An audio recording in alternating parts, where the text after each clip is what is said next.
Welcome to Last Week I Learned. Thank you folks for joining me. We are still a week behind, but we're working on catching up. So we're going to kick things off. It's a really exciting week. I really love the mix of things, and I think some of these articles are some of the best I've found. So without further ado, we'll start with who is still inside the Metaverse. This is one of the funniest articles I've read in a long time. There are more laugh out loud moments in it than I think anything I've ever read in terms of short form. But it was also deeply insightful. I just think understanding VR is something I haven't taken the time to do. I think for good reason, to some degree, I don't think it's been as impactful as we imagined it would be. But I think this was a really great way to understand the state of play and see where things are at. And I think in light of the Apple Vision Pro, it really underscores the difference between Apple's approach and Meta's approach. And I think more and more, the more I read about the Apple Vision Pro, the more I think they knocked it out of the park. And I think Meta is going to struggle. And I'll be linking a future article about the Apple Vision Pro, and then I'll talk more about the consequences of their differing approaches. But it's really clear that Meta's platform is not useful.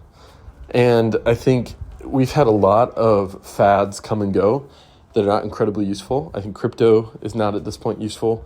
I think AI is. And I think that's the real test of a product is, do people get something out of it? And I think this is a really great look at the uselessness of VR as it is right now, and very funny and very insightful.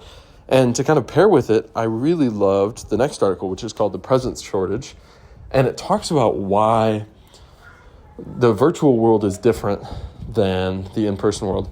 And I've had a hard time with this because I think there's a poor strain of management that says you have to be in person and that's it, and that's the end-all be-all. And so I've struggled at times to engage with the difference between in-person and remote work, and in-person and remote presence and what that means. I think I've also kind of grown up online, and more specifically for me, over phone calls. I've kept in touch with people for years over a phone call, and I found it really effective. And so I'm protective of, the idea that you can keep in touch with people virtually. But this author kind of thawed me out and helped me actually make a distinction between the two. And I'm just going to read the quote because it's so insightful. "There is no risk in Zoom. I can close the laptop and the person will disappear. This is why video allows you to see counterparties, but it doesn't transmit presence. They don't feel like they're by your side." And this is it's risk. So I've talked about this with one of my best friends.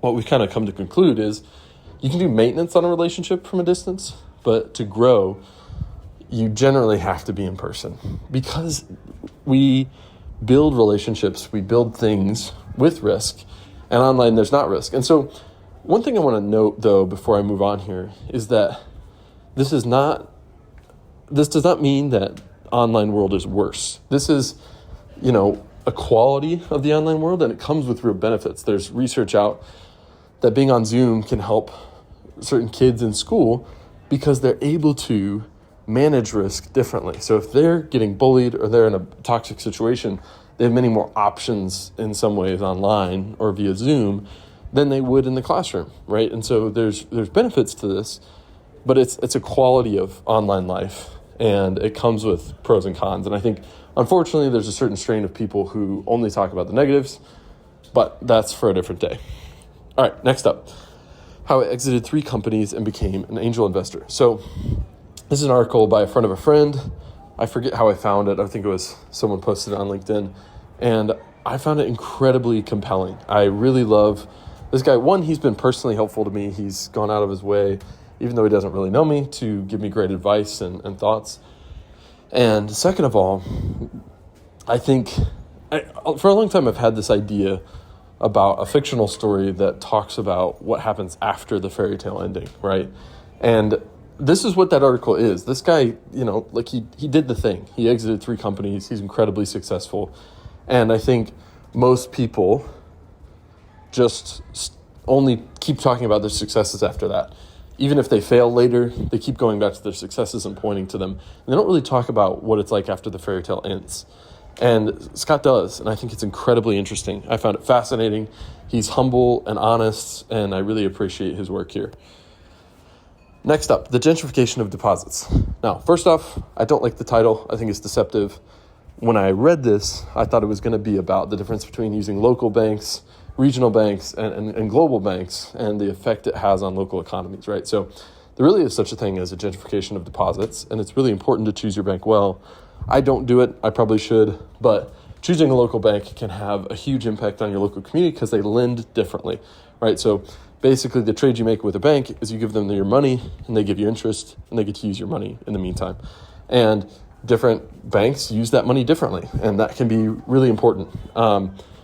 So I take issue with the title, but I think it's really interesting nonetheless, the content, because what it's really about is the explosion of options that consumers have when it comes to what to do with their money, right? It used to be that you just have a checking account and maybe a savings account, and that's about it. Most people had a pretty simple financial setup.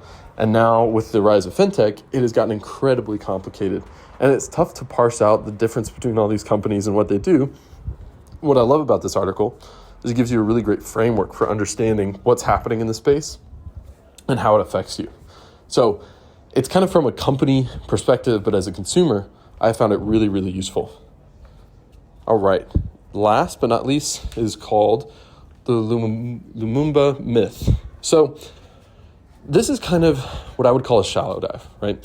It's an article that helps you dig in a little bit so you can dig deeper. And so one region that I found really interesting is the Democratic Republic of the Congo. I read King Leopold's Ghost, which talks about Belgium's colonialization of the region. It's horrific and has far-ranging effects, and actually happened a lot more recently than I imagined.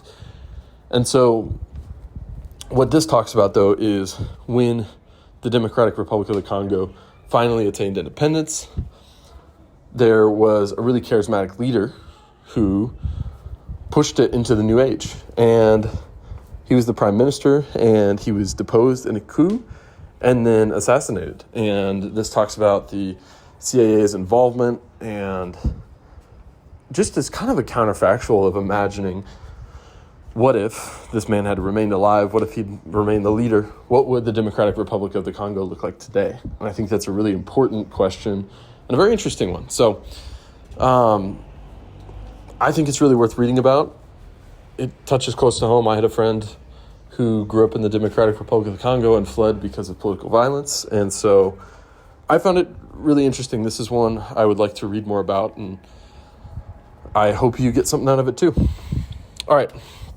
Finally, the idea of the week. This is what I'm struggling with. It's one I've struggled with for years. It is that you can do it all, just not at once. So one of my therapists said, basically, the more I talked to him, he's like, you're trying to do everything at once. You're doing everything in parallel. And you do things sequentially, right? You can write a book and keep a newsletter going and have a dog, and travel. You just can't do it all at once. And this is a concept I constantly have a hard time with. And I'm curious, this is kind of like, if you're listening, I would love for you to reach out and kind of talk with me about how you manage this, how you view it. I have not found a system that works.